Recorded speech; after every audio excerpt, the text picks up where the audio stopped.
नमस्कार दोस्तों, हमारे YouTube चैनल के टीज ब्लॉग में आपका स्वागत है। तो दोस्तों, आज हम आपके लिए बहुत ही बड़ी खुशखबरी लाए हैं। भारत में बढ़ते हुए कोरोना का लक्षण। और दोस्तों, आप लोगों से एक रिक्वेस्ट है कि अगर आप हमारा YouTube चैनल अभी तक सब्सक्राइब नहीं किए हैं तो लाल बटन को दबाकर चैनल को सब्सक्राइब कर दें और बेल आइकन को दबाना ना भूलें। तो चलिए दोस्तों, हम बताते हैं आपको भारत में कोरोना का लक्षण। तो दोस्तों, भारत में कोरोना संक्रमण के खतरे और लगातार बढ़ रहे हैं। मामलों के बीच इसी हफ्ते में से कुछ विशेष गाइडलाइन के साथ शॉपिंग मॉल, धार्मिक स्थल, होटल और रेस्टोरेंट फिर से खुल गए हैं।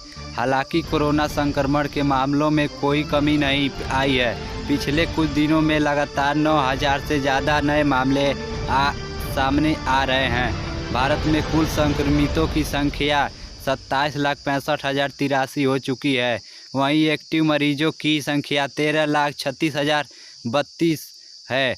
दूसरे ओर 13,52,005 मरीज ठीक डिस्चार्ज भी हो चुके हैं, जबकि कोरोना से मरने वालों की संख्या अब 7,745 हो गई है। तमाम खबरों के लिए अपडेट और कोरोना वायरस लॉकडाउन की हर अपडेट पाने के लिए हमारे के टीज ब्लॉग के साथ बने रहें।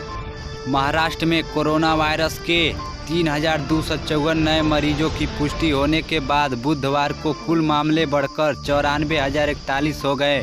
स्वास्थ्य विभाग के लिए एक अधिकारी ने बताया कि महामारी से 149 की संक्रमितों की मौत हो गई है, जिसके बाद राज्य में कोविड-19 के कारण दम तोड़ने वाले मरीज की संख्या 3,438 हो गई है।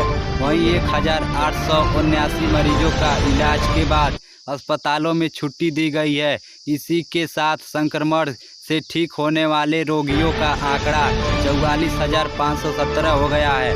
राज्य में बीमारी का इलाज करा रहे मरीजों की संख्या 46,074 है।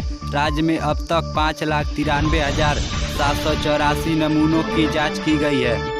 कोरोना वायरस के संक्रमण को देखते हुए बद्रीनाथ धाम के लिए बुधवार को जारी नए आदेशों के बाद अब केवल बामड़ी, माड़ा गांव तथा बद्रीनाथ नगर पंचायत क्षेत्रों में पूर्व से निवारस स्थानीय निवासी ही मंदिर में दर्शन कर पाएंगे। चमोली की जिलाधिकारी स्वाति एस भदौरिया द्वारा जारी आदेशों में कहा गया है कि बाहरी देशों, राज्यों तथा उत्तराखंड के अन्य जिलों तथा चमोली के अन्य स्थानों में व्यक्तियों को बद्रीनाथ मंदिर के दर्शन की अनुमति नहीं है। इसके अलावा सीधा लूगड़ सिद्ध द्वारा अंदर मुख्य द्वार की मचान से ही बद्रीनाथ के दर्शन कर सकेंगे।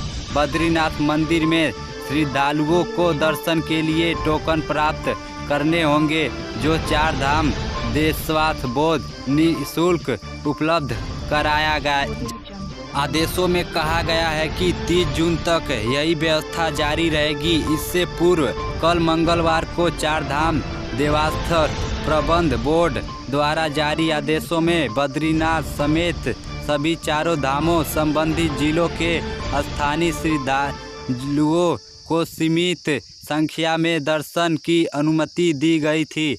बद्रीनाथ मंदिर के लिए प्रतिदिन 1,200 श्रद्धालुओं, केदारनाथ के लिए 800, गंगोत्री के लिए 600 और यमुना नोत्री के लिए 400 श्रद्धालुओं प्रतिदिन की संख्या निर्धारित की गई थी।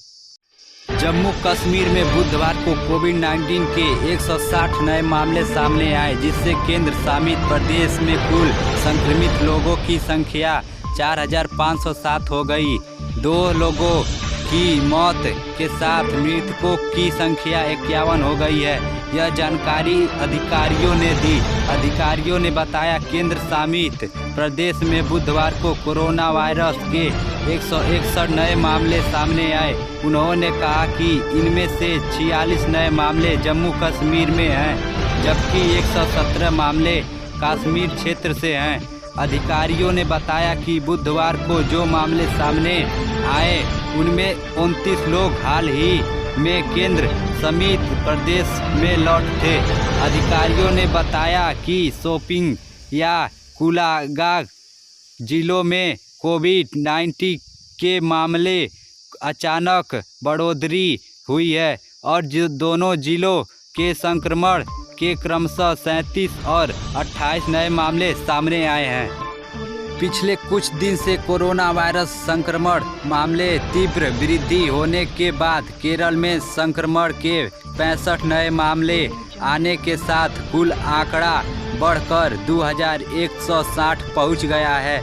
वहीं एक और व्यक्ति की कोविड-19 से मौत होने की पुष्टि होने के बाद इस महामारी से मरने वालों की संख्या बढ़कर 17 हो गई। स्वास्थ्य मंत्री के सौजला ने बुधवार को बताया कि कोविड-19 के 1238 मरीजों इलाजरत हैं, वहीं 905 संक्रमण मुक्त हो गए हैं, जिनमें से 57 मरीजों को आज अस्पताल में छुट्टी दी गई है। तीतरू के 87 वर्ष एक व्यक्ति की 7 जून को मौत होने के बाद उसकी कोविड-19 जांच रिपोर्ट पॉजिटिव आई है। इस तरह राज्य में संक्रमण से मरने वालों लोगों की कुल संख्या बढ़कर 17 हो गई है। राज्य में 2 लाख से अधिक लोगों निगरानी में हैं। केरल के 5 जून को सर्वाधिक 111 मामले सामने आए हैं। आने के बाद राज्य में संक्रमण के मामलों कमी आ रही है। 6 जून को 108 और 9 जून को प्रत्येक दिन 91 मामले सामने आए हैं।